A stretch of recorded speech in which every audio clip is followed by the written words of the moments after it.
Thank you very much, Agapiti Fili. I'm very pleased to be here and thank you for the invitation. Of course, I'm Corina Crețu. Now I serve as you said, Can we start the clock, please? General Consul of Romania. But before I have an experience of 16 years in Brussels, the most important Commissioner for Regional Policy, and but also 2 mandates in the European Parliament, so Vice President of the European Parliament. And of course, during this year, one lesson became very clear to me, that public administration is absolutely central of the success of European policy. I often said that money are not enough, they don't create development alone, being national or European money. And I was commissioner during a tough time and from economic point of view for Greece. And I was very proud to put a brick to unblock certain infrastructure projects, and not only. For instance, I was part of the inauguration of the last part of Tempe Tunnel, of closing the Tempe Tunnel. It's a concrete example how when you put to work together European institution, national institution, and coordination with managing authorities, these projects, which were very close, very slow, and we were very much concerned about the implementation. At the end of the day, it was a victory after 16 years or something of blockage of the infrastructure. So it was one of the most emotional moment during my time as commissioner, because I saw people crying. There were many accidents between Thessaloniki and Athens, for instance. Now you do 6 hours, 5 hours, but before people told me that they were 11, 12 hours. So it's very important to put together everything, and a modern and efficient public administration is essential for implementing reform, managing investments, ensure transparency, and maintaining citizen trust. Because here is something very important. I was dealing with EU funds, and I know the concern of the people of how public money are used, and I think it's very important to say that in Europe the challenge is not only financial resources but implementing capacity. And we have in Europe many regions that are able to absorb European funds very quickly, efficiently. They deliver projects faster and responding to the crisis, but in the same time, administrative public administration cannot remain blocked, because they are expected now to manage many crises at the same time. And we have multiple transitions. We have digital challenges, we have green challenges, we have democratic challenges, geopolitical, with 2 wars around us. So I think it's very important for the public administration, and the session before digitalization is essential during our days. Well, we're here in Thessaloniki, and obviously there's a lot of discussion these days about decentralization, strengthening the role of cities and regions. How do you think that local authorities can become more effective partners in delivering reforms and public services? During my time, I was a big fan of decentralization. I was working very well with the German and French model, when the EU funds did not go through the government. They go directly to the regions. And I think it's the best model. But of course, in many countries, including the country I know best, Romania, they also have the minister, and they want to help.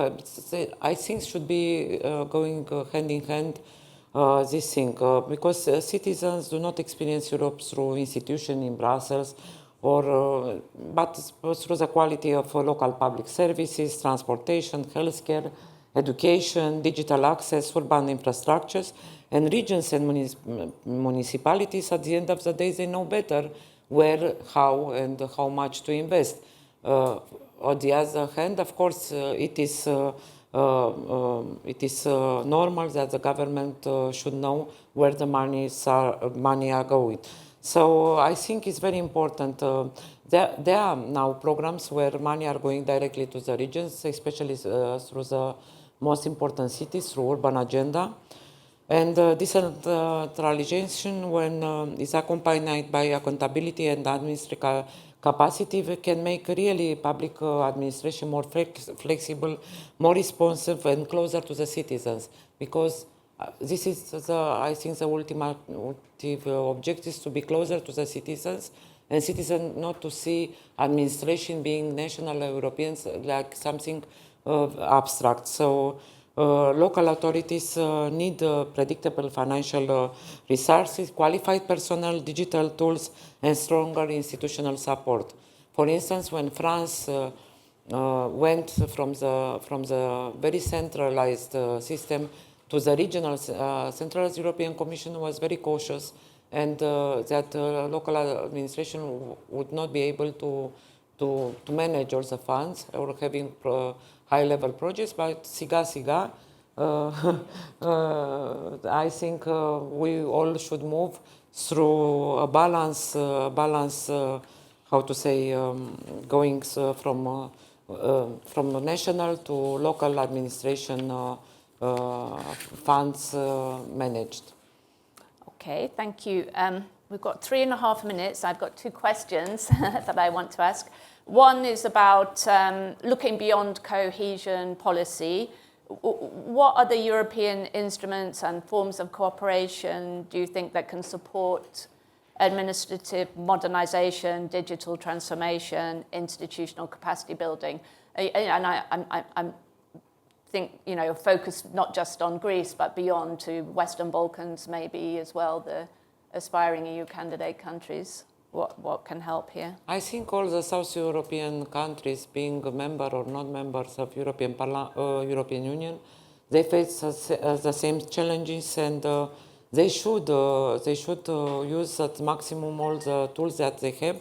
Cohesion policy, of course, is a key pillar because it's combining investment with institutional development, but it's a policy which is very much attacked now because we have so many challenges. We have wars, we have also coronavirus and everything.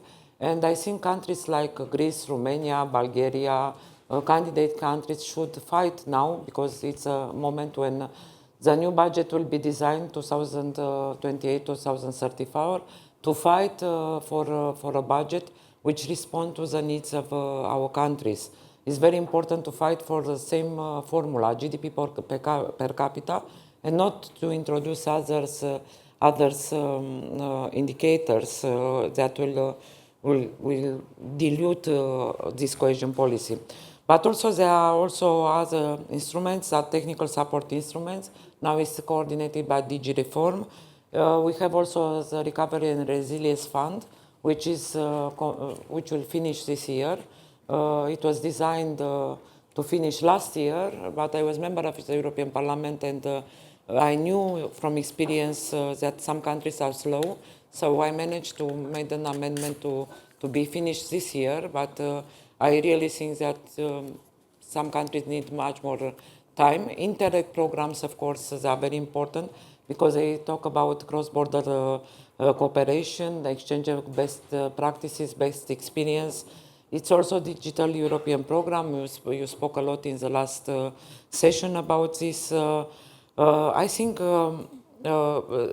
it's very important to understand that we also need money, but we also need strong institutions. And as I said before, we are all in the same boat, especially in our region here. And we have to discuss very concrete about administrative modernization, digitalization, strengthening local governance. These issues remain very high relevance. And perhaps to say a few words in the end, I think administrative reforms is never fully completed. It is a continuous process of adaptation to changing economic realities, technological development, and citizens' expectation. So I really think that if you have a more stronger regional cooperation in the Southeast Europe, we will be much more powerful in Europe and in the world. Thank you very much. Well, thank you very much indeed, and thanks for being with us today and taking the time.